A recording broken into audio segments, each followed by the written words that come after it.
I'll tell you a little bit about the irrational behavior, not yours, of course, other people's. After being at MIT for a few years, I realized that writing academic papers is not that exciting. I don't know how many of those you read, but it's not fun to read and often not fun to write, even worse to write. So I decided to try and write something more fun. And I came up with an idea that I will write a cookbook. And the title for my cookbook was going to be Dining Without Crumbs, The Art of Eating Over the Sink. And it was going to be a look at life through the kitchen. And I was quite excited about this. I was going to talk about a little bit about research, a little bit about the kitchen. We do so much in the kitchen, I thought this would be interesting.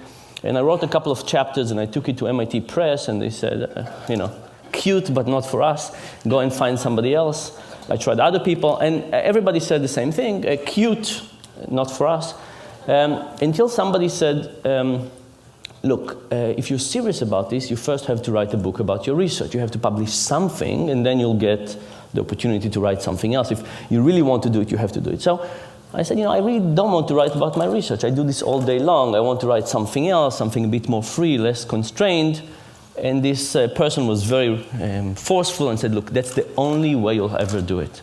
So I said, okay, if I have to do it, I had a sabbatical. I said, I'll write about my research if there's no other way, and then I'll get to do my cookbook. So I wrote a book on my research, and it turns out to be quite fun in two ways. First of all, I enjoyed writing, but the more interesting thing was that I started learning from people. It's a fantastic time to write because there's so much feedback you can get from people. People write me about their personal experience and about their examples and what they disagree and nuances. And even being here, the last few days, I've known really heights of obsessive behavior I never thought about, which I think is just fascinating. I want to tell you a little bit about irrational behavior, and I want to start by giving you some examples of visual illusion as a metaphor for rationality. So think about these two tables, and you must have seen this illusion. If I ask you what's longer, the vertical line on the table on the left or the horizontal line on the table on the right, which one seems longer? Can anybody see anything but the left one being longer? No, right? It's impossible. But the nice thing about visual illusion is we can easily demonstrate mistakes. So I can put some lines on, doesn't help. I can animate the lines, and to the extent you believe me, I didn't shrink the lines, which I didn't. I've proven to you that your eyes were deceiving you. Now, the interesting thing about this is when I take the lines away, it's as if you haven't learned anything in the last minute. You can't look at this and say, okay, now I see reality as it is, right? It's impossible to overcome this sense that this is indeed longer. Our intuition is really fooling us in a repeatable, predictable, consistent way. There's almost nothing we can do about it aside from taking a ruler and starting to measure it. Here's another one. This is one of my favorite illusions. What do you see the color that the top arrow is pointing to? The brown, thank you. The bottom one? Yellow. Turns out they're identical. Can anybody see them as identical? Very, very hard. I can cover the rest of the cube up, and if I cover the rest of the cube, you can see that they're identical. And if you don't believe me, you can get the slide later and do some arts and crafts and see that they're identical. But again, it's the same story, that if we take the background away, the illusion comes back, right? There's no way for us not to see this illusion. I guess maybe if you're colorblind, I don't think you can see that. I want you to think about illusion as a metaphor. Vision is one of the best things we do. We have a huge part of our brain dedicated to vision, bigger than dedicated to anything else. We do more vision, more hours of the day than we do anything else. And we're evolutionarily designed to do vision. And if we have these predictable, repeatable mistakes in vision, in which we're so good at, what's the chance that we don't make even more mistakes in something we're not as good at? For example, financial decision making. Something we don't have an evolutionary reason to do, we don't have a specialized part of the brain, and we don't do that many hours of the day. And the argument is that on those cases, it might be the issue that we actually make many more mistakes. And worse, not have an easy way to see them. Because in visual illusions, we could easily demonstrate the mistakes. In cognitive illusion, it's much, much harder to demonstrate to people the mistakes. So I want to show you some cognitive illusion, or decision-making illusion in the same way.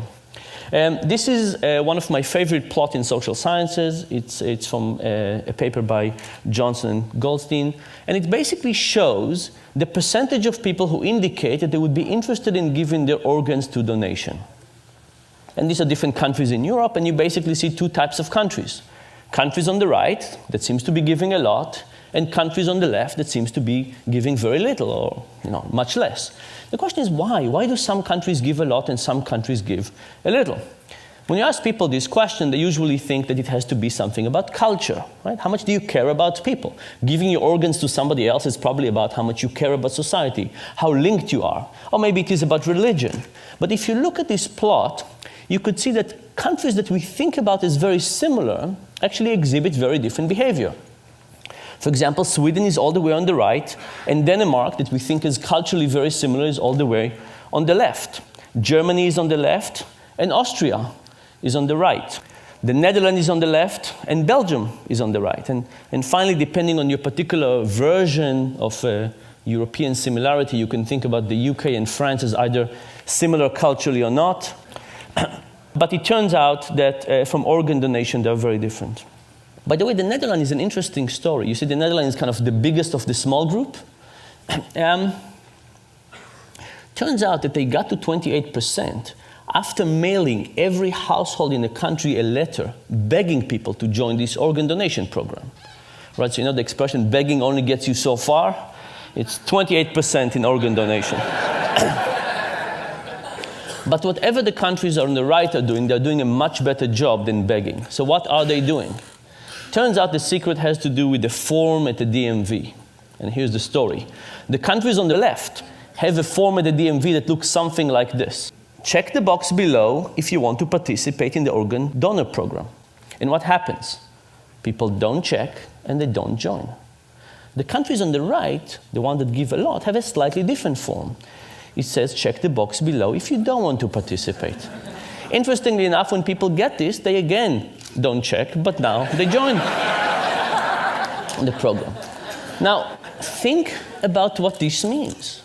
You know, we wake up in the morning and we feel we make decisions. We wake up in the morning and we open the closet and we feel that we decide what to wear, and we open the refrigerator and we feel that we decide what to eat. And what this is actually saying that much of these decisions are not residing within us. They're residing by the person who's designing that form. When you walk into the DMV, the person who designed the form will have a huge influence on what you'll end up doing. Now, it's also very hard to intuit these results. Think about it for yourself. How many of you believe that if you went to renew your license tomorrow and you went to the DMV and you would encounter one of these forms, that would actually change your own behavior? Very, very hard to think that it will influence us, right? We can say, oh, these funny Europeans, of course it would influence them. But when it comes to us, we have such a feeling that we're at the driver's seat. We have such a feeling that we're in control and we are making the decision that it's very hard to even accept the idea that we actually have an illusion of making a decision rather than actual decision. Now, you might say, you know, these are decisions we don't care about. In fact, by definition, these are decisions about something that will happen to us after we die. How could we care about something less than something that happens after we die? So a standard economist, somebody who believes in rationality, would say, you know what? The cost of lifting the pencil and marking a V is higher than the possible benefit of the decision, so that's why we get this effect. But in fact, it's not because it's easy, it's not because it's trivial, it's not because we don't care, it's the opposite.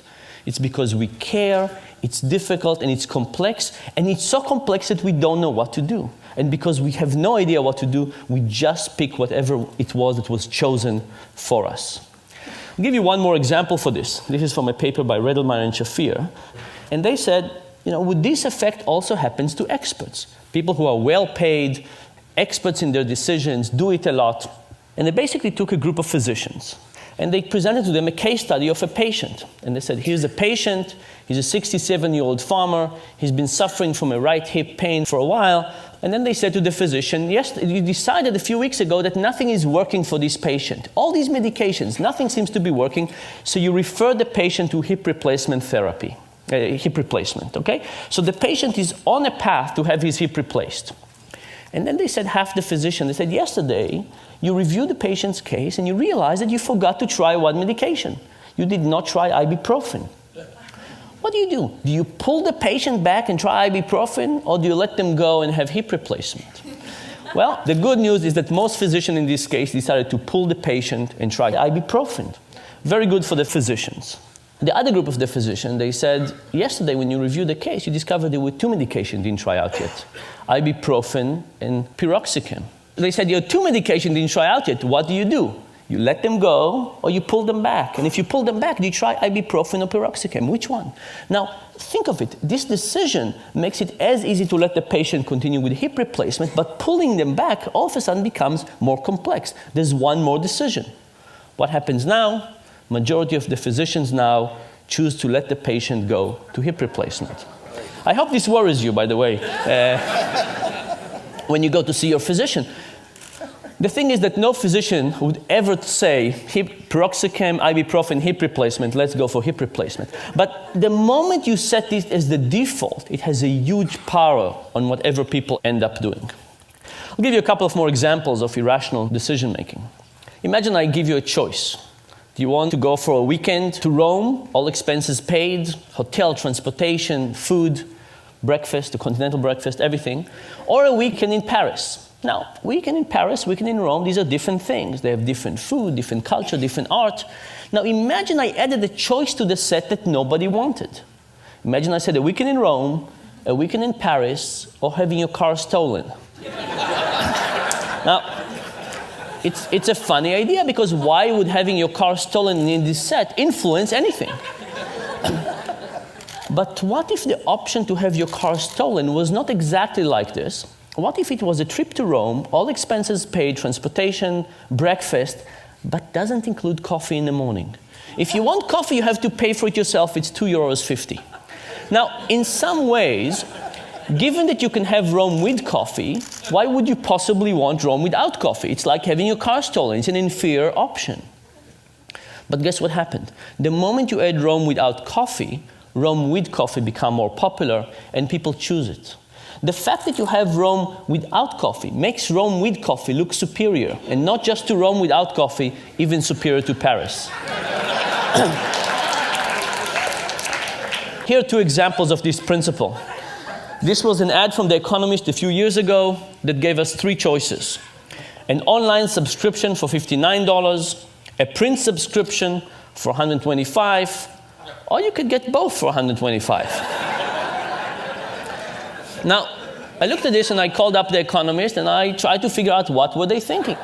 And they passed me from one person to another, until eventually I got to a person who was in charge of the website, and I called them up and they went to check what was going on, and the next thing I know, the ad is gone and no explanation. So I decided to do the experiment that I would have loved The Economist to do with me. I took this and I gave it to 100 MIT students. I said, what would you choose? And these are the market share. Most people wanted the combo deal.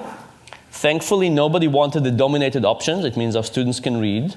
But now, if you have an option that nobody wants, you would take it off, right? So I printed another version of this when I eliminated the middle option, and I gave it to another 100 students. Here's what happens. Now the most popular option became the least popular, and the least popular became the most popular. What was happening is that option that was useless in the middle was useless in the sense that nobody wanted it. But it wasn't useless in the sense that it helped people figure out what they wanted. In fact, relative to the option in the middle, which was get only the print for $125, the print and web for $125 looked like a fantastic deal. And as a consequence, people chose it. The general idea here, by the way, is that we actually don't know our preferences that well. And because we don't know our preferences that well, we're susceptible to all of these influences from the external forces, the defaults, the particular options that are presented to us, and so on. One more example of this. People believe that when we deal with physical attraction, we see somebody and we know immediately whether we like them or not, attracted or not. This is why we have these 4-minute dates. So I decided to do this experiment with people. I'll show you graphic images of people, not real people. The experiment was with people. I showed some people a picture of Tom and a picture of Jerry, and I said, who do you want to date, Tom or Jerry? But for half the people, I added an ugly version of Jerry. I took Photoshop and I made Jerry slightly less attractive. The other people, I added an ugly version of Tom. And the question was, will ugly Jerry and ugly Tom help their respective more attractive brothers? And the answer was absolutely yes. When ugly Jerry was around, Jerry was popular. When ugly Tom was around, Tom was popular. This, of course, has two very clear implications for life in general. If you ever go bar hopping, who do you want to take with you?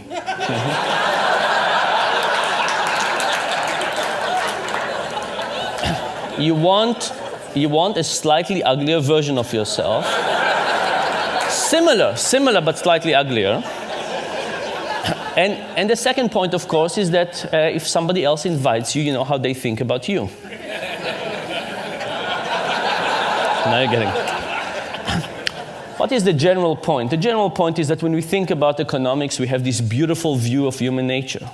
You know, what a piece of work is man, how noble in reason. We have this view of ourselves, of others. The behavioral economics perspective is slightly less generous to people. In fact, in medical terms, that's our view. But there is a silver lining, and the silver lining is, I think, kind of the reason that behavioral economics is interesting and exciting. You know, are we Superman or are we Homer Simpson? When it comes to building the physical world, we kind of understand our limitations. We build steps and we build these things that not everybody can use, obviously, but we build them. We understand our limitations and we build around it. But for some reason, when it comes to the mental world, when we design things like healthcare and retirement and stock markets, we somehow forget the idea that we're limited. And I think if we understood our cognitive limitations in the same way that we understand our physical limitation, even if they don't stare us in the face in the same way, we could design a better world. And that, I think, is the hope of this thing. Thank you very much.